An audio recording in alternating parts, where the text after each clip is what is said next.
Assalamu alaikum. Dans le Coran, chaque lettre, chaque mot a son importance. Rien n'est fait au hasard. Regardons un verset de Sourate Al-Kahf. فَمَا اسْطَاعُوا أَن يَظْهَرُوهُ وَمَا اسْتَطَاعُوا لَهُ نَقَبًا. Traduction: ainsi, ils ne purent guère l'escalader, ni l'ébrécher non plus. Alors ici, le contexte, ça parle de Dhul Qarnayn qui a construit une barrière, un mur, pour séparer les gens du peuple de Gog et Magog. Alors maintenant, ce qu'on voit en vert et en rouge, c'est un verbe qui parle de l'incapacité. Ils ont été incapables, premièrement, d'escalader la barrière. Deuxièmement, ils ont été incapables de l'ébrécher, d'y faire un trou. Eh bien, en arabe, c'est le même verbe qui est utilisé, sauf que ici, on a un ta.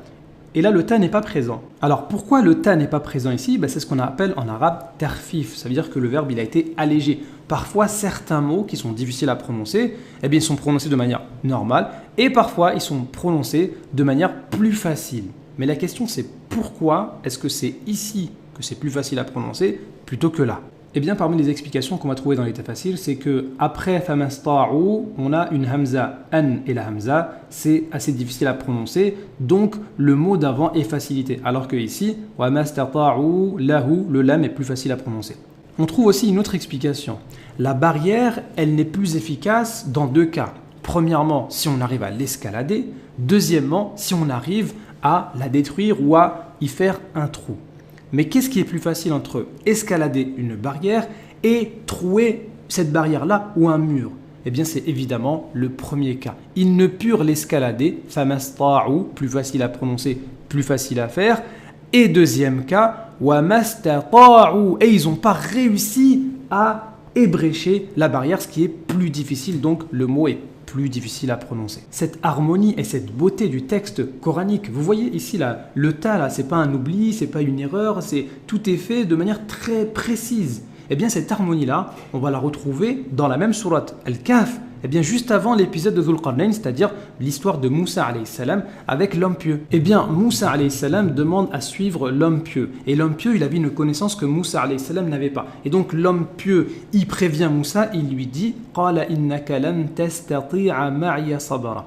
Vraiment, tu ne pourras jamais être patient avec moi. Et il va lui répéter cette phrase-là 1, 2, 3, 4 fois. Et vous voyez ici, c'est exactement comme en rouge. Incapacité d'être patient, la forme qui est normale, pas la forme simplifiée en vert. Et donc Moussa alayhi salam, effectivement, lorsqu'il voit les épreuves, lorsqu'il voit le bateau, lorsqu'il voit l'enfant, lorsqu'il voit le peuple, etc., c'est des choses qui le dépassent, il ne comprend pas, il n'arrive pas à comprendre, donc c'est difficile pour lui. Par contre, une fois que l'homme, il explique à Moussa alayhi salam, c'est quoi le mot qui est utilisé? ذَلِكَ تَأْوِيلُ مَا لَمْ تَسْطِعْ عَلَيْهِ صَبْرًا. Vous voyez, le ta ici a disparu. Sous la forme sans le ta, donc plus facile à prononcer, plus facile à comprendre maintenant qu'on a l'explication. D'accord, c'est pour ça que le bateau a été endommagé. D'accord, c'est pour ça que l'enfant, etc., etc.